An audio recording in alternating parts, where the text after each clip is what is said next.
The golden stories में आपका स्वागत है। आइए सुनते हैं मुंशी प्रेमचंद जी द्वारा लिखी कहानी दुस्साहस। लखनऊ के नौ बस्ते मोहल्ले में एक मुंशी मेकूलाल मुख्तार रहते थे। बड़े उदार, दयालु और सज्जन पुरुष थे। अपने पेशे में इतने कुशल थे कि ऐसा बिरला ही कोई मुकदमा होता था जिसमें वे किसी न किसी पक्ष की ओर से ना रखे जाते हों। साधु संतों से भी उन्हें प्रेम था। उनके सत्संग से उन्होंने कुछ तत्व ज्ञान और कुछ गांजे चरस का अभ्यास प्राप्त कर लिया था। रही शराब, यह उनकी कुल प्रथा थी। शराब के नशे में वे कानूनी मसौदे खूब लिखते थे। उनकी बुद्धि प्रज्वलित हो जाती थी। गांजे और चरस का प्रभाव उनके ज्ञान पर पड़ता था। दम लगाकर वे वैराग्य और ध्यान में तल्लीन हो जाते थे। मोहल्ले वालों पर उनका बड़ा रोब था, लेकिन यह उनकी कानूनी प्रतिभा का नहीं, उनकी उदार सज्जनता का फल था। मोहल्ले के एक्केवान, ग्वाले और कहार उनके आज्ञाकारी थे। 100 काम छोड़कर उनकी खिदमत करते थे। उनकी मद्य जनित उदारता ने सबों को वशीभूत कर लिया था।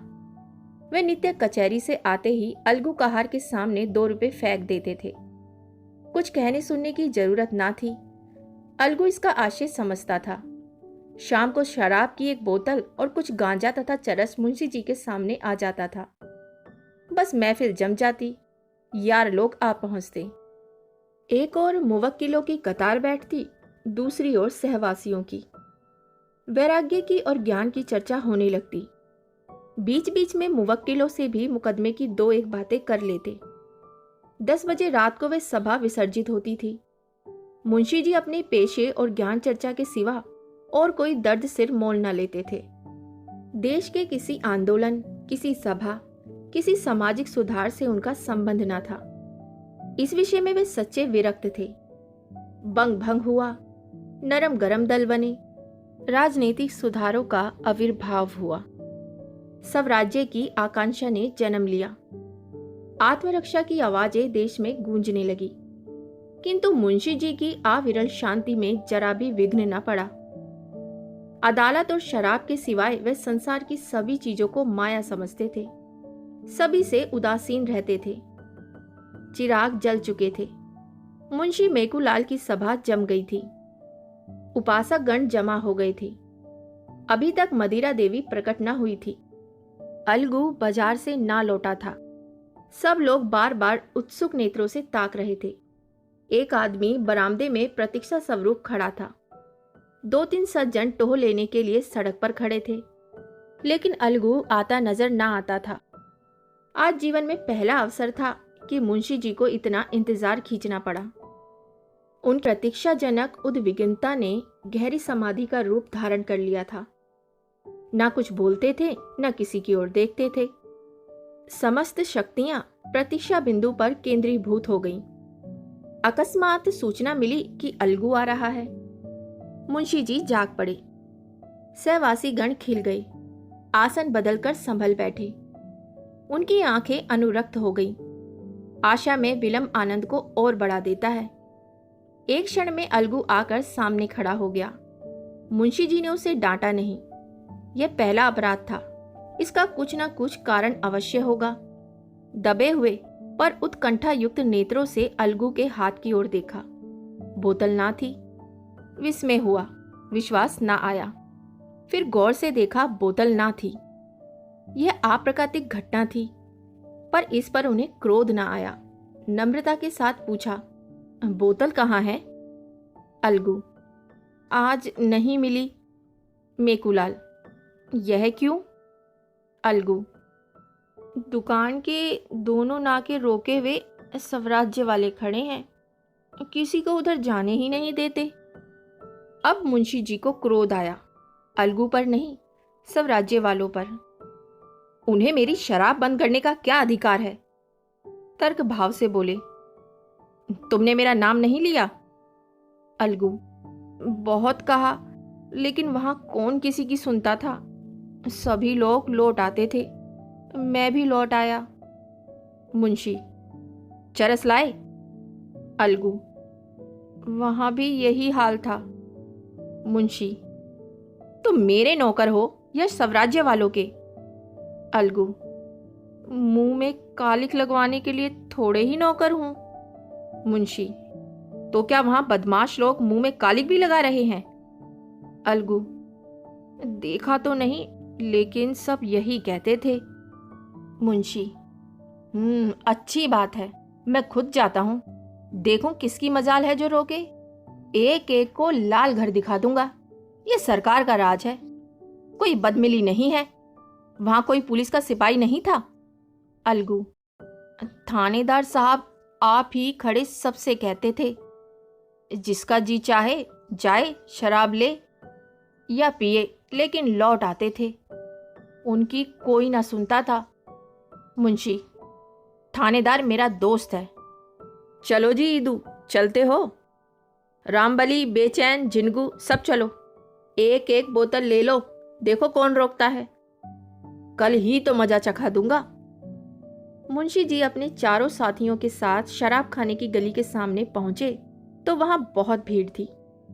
बीच में दो सौम्य मूर्तियां खड़ी थी। एक मौलाना जामिन थे जो शहर के मशहूर मुज थे। दूसरे स्वामी घनानंद थे जो वहां की सेवा समिति के संस्थापक और प्रजा के बड़े हित चिंतक थे। उनके सम्मुख ही थानेदार साहब कई कांस्टेबलों के साथ खड़े थे। मुंशी जी और उनके साथियों को देखते ही थानेदार साहब प्रसन्न होकर बोले, आइए मुख्तार साहब, क्या आज आप ही को तकलीफ करनी पड़ी? ये चारों आप ही के हमराह हैं ना?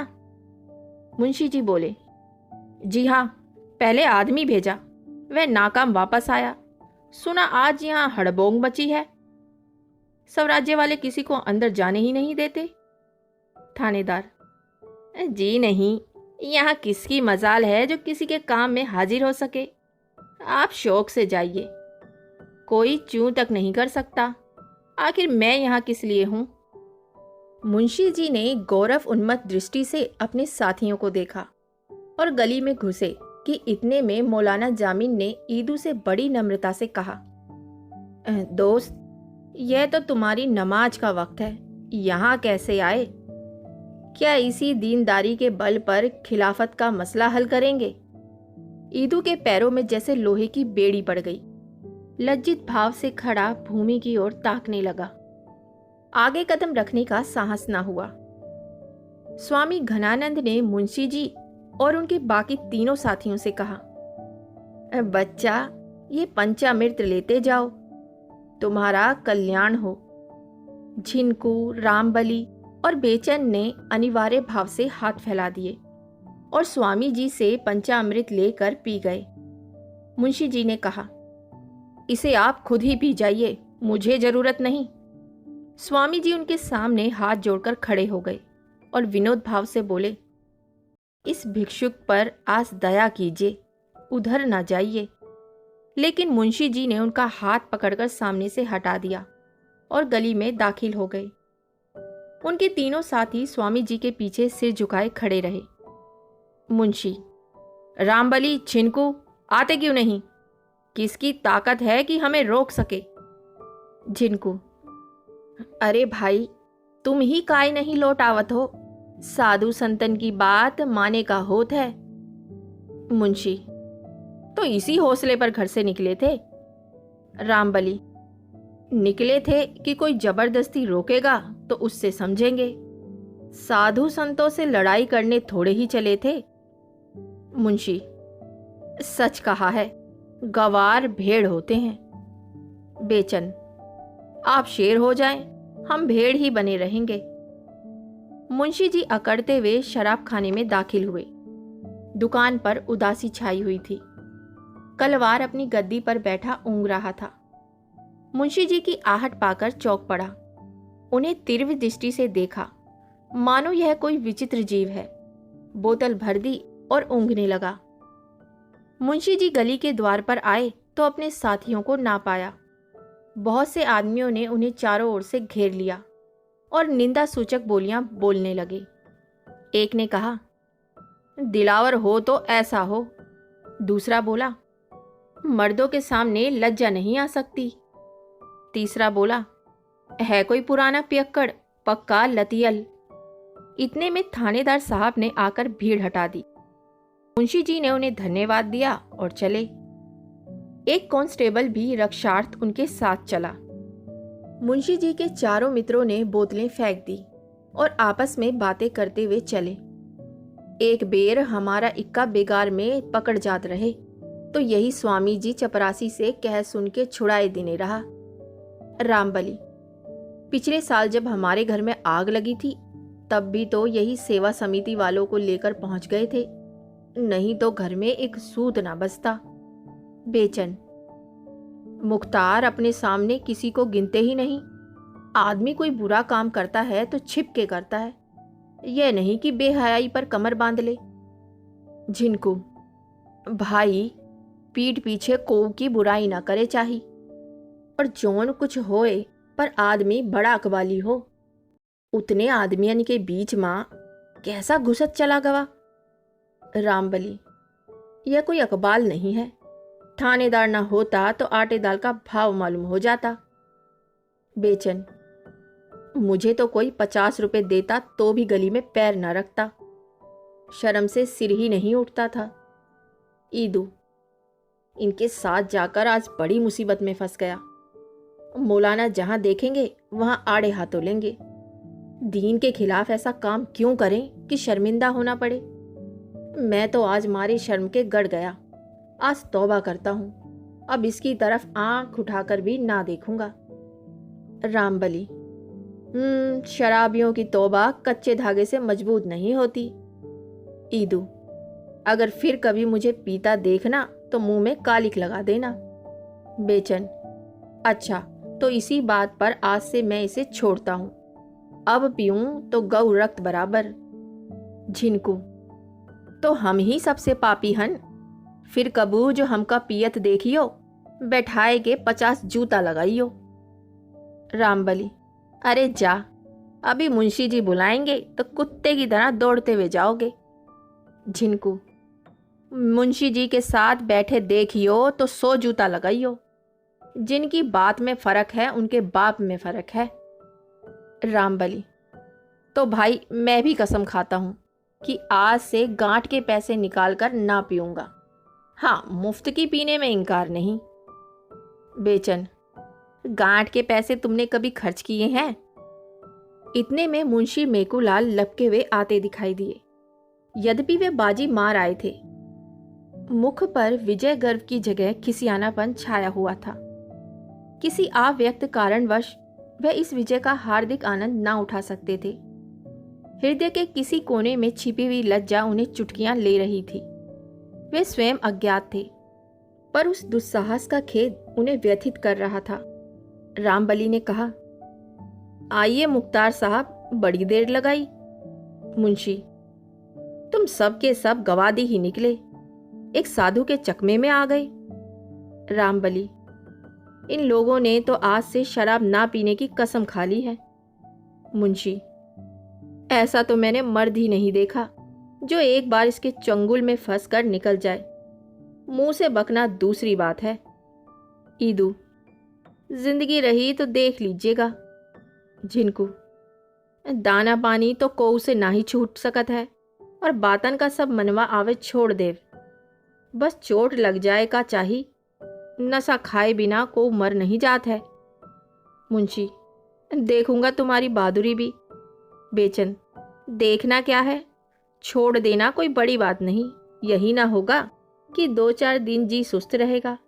लड़ाई में अंग्रेजों ने छोड़ दिया था, जो इसे पानी की तरह पीते हैं, तो हमारे लिए कोई मुश्किल काम नहीं। यही बातें करते हुए लोग मुख्तार साहब के मकान पर आ पहुंचे। दीवान खाने में सन्नाटा था। मुवक्किल चले गए थे। अलगू पड़ा सो रहा था। मुंशी जी मसनद पर जा बैठे और अलमारी से गिलास निकालने लगे। उन्हें अभी तक अपने साथियों की प्रतिज्ञा पर विश्वास न आता था। उन्हें पूरा यकीन था कि शराब की सुगंध और लालिमा देखते ही सबों की तौबा टूट जाएगी। जहां मैंने जरा बढ़ावा दिया वहीं सबके सब आकर डट जाएंगे और महफिल जम जाएगी। जब ईदू सलाम करके चलने लगा और झिनकू ने अपना डंडा संभाला तो मुंशी जी ने दोनों हाथ पकड़ लिए और बड़े मृदु शब्दों में बोले, यारो, यूं साथ छोड़ना अच्छा नहीं। आओ जरा आज इसका मजा तो चखो, खास तौर पर अच्छी है। मुंशी, अजी आओ तो, इन बातों में क्या धरा है। ईदू, आप ही को मुबारक रहे, मुझे जाने दीजिए। झिनकू, हम तो भगवान चाही तो एके नियर न जाब, जूता कौन खाए। ये कहकर दोनों अपने अपने हाथ छुड़ाकर चले गए और मुख्तार साहब ने बेचन का हाथ पकड़ा जो बरामदे से नीचे उतर रहा था। बोले, बेचन, क्या तुम भी बेवफाई करोगे? बेचन, मैंने तो बड़ी कसम खाई है, जब एक बार इसे गौरक्त कह चुका तो फिर इसकी ओर ताक भी नहीं सकता। कितना ही गया बीता हूं तो क्या गौरक्त की लाज भी ना रखूंगा। अब आप भी छोड़िए, कुछ दिन राम राम कीजिए, बहुत दिन तो पीते हो गए। ये कहकर वह भी सलाम करके चलता हुआ। अब अकेले रामबली रह गया। मुंशी जी ने उससे शोकातुर होकर कहा, देखो रामबली, इन सब की बेवफाई, ये लोग ऐसे ढुलढुल होंगे मैं ना जानता था। आओ आज हम ही तुम सही, दो सच्चे दोस्त ऐसे दर्जनों कचलोइयों से अच्छे हैं।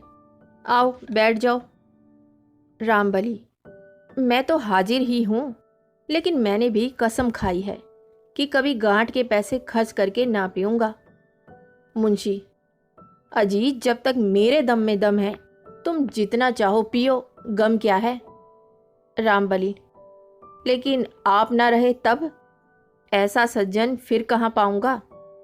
मुंशी, अजी तब देखी जाएगी, मैं आज मरा थोड़ी ही जाता हूँ।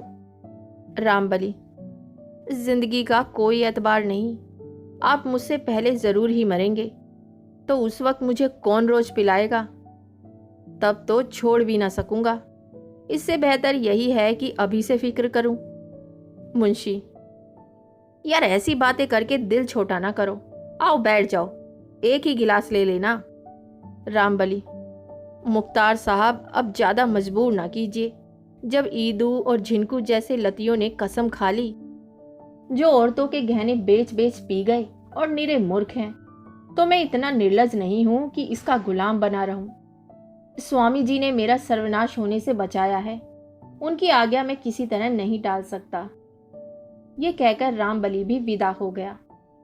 मुंशी जी ने प्याला मुंह से लगाया, लेकिन दूसरा प्याला भरने के पहले उनकी मध्य आतुरता गायब हो गई थी। जीवन में ये पहला अवसर था कि उन्हें एकांत में बैठकर दवा की भांति शराब पीनी पड़ी। पहले तो सहवासियों पर झुंझलाए, दगाबाजों को मैंने सैकड़ों रुपए खिला दिए होंगे, लेकिन आज जरा सी बात पर सबके सब फिरंट हो गए। अब मैं भूत की भांति अकेला पड़ा हुआ हूं, कोई हंसने बोलने वाला नहीं। यह तो सोबत की चीज है, जब सोबत का आनंद ही नहीं पा रहा हूं तो पीकर खाट पर पड़े रहने से क्या फायदा। मेरा आज कितना अपमान हुआ। जब गली में घुसा हूं तो सैकड़ों ही आदमी मेरी ओर आग्नेय दृष्टि से ताक रहे थे। शराब लेकर लौटा हूं तब तो लोगों का वश चलता तो मेरी बोटियां नोच खाते। थानेदार ना होता तो घर तक आना मुश्किल था। यह अपमान और लोक निंदा किस लिए? इसलिए कि घड़ी भर बैठकर मुंह कड़वा करूं और कलेजा जलाऊं। कोई हंसी चुहल करने वाला तक नहीं। लोग इसे कितनी त्याज्य वस्तु समझते हैं, इसका अनुभव मुझे आज ही हुआ। नहीं तो एक सन्यासी के जरा से इशारे पर बरसों के लती पियक्कड़ यूं मेरी अवहेलना करते। बात यही है कि अंतःकरण से सभी इसे निषिद्ध समझते हैं। जब मेरे साथ के ग्वाले, इक्केवान और कहार तक इसे त्याग सकते हैं, तो क्या मैं उनसे भी गया गुजरा हूं? इतना अपमान सहकर, जनता की निगाह में पतित होकर, सारे शहर में बदनाम होकर, नक्कू बनकर, एक क्षण के लिए सिर में सरूर पैदा कर लिया तो क्या काम किया? कुवासना के लिए आत्मा को इतना नीचे गिराना क्या अच्छी बात है? यह चारों इस घड़ी मेरी निंदा कर रहे होंगे, मुझे दुष्ट बना रहे होंगे, मुझे नीच समझ रहे होंगे। इन नीचों की दृष्टि में मैं नीचा हो गया। यह दुर्अवस्था नहीं सही जाती। आज इस वासना का अंत कर दूंगा, अपमान का अंत कर दूंगा। एक क्षण में धड़ाके की आवाज हुई। अलगू चौंक कर उठा तो देखा कि मुंशी जी बरामदे में खड़े हैं और बोतल जमीन पर टूटी पड़ी हुई है। कहानी सुनने के लिए धन्यवाद।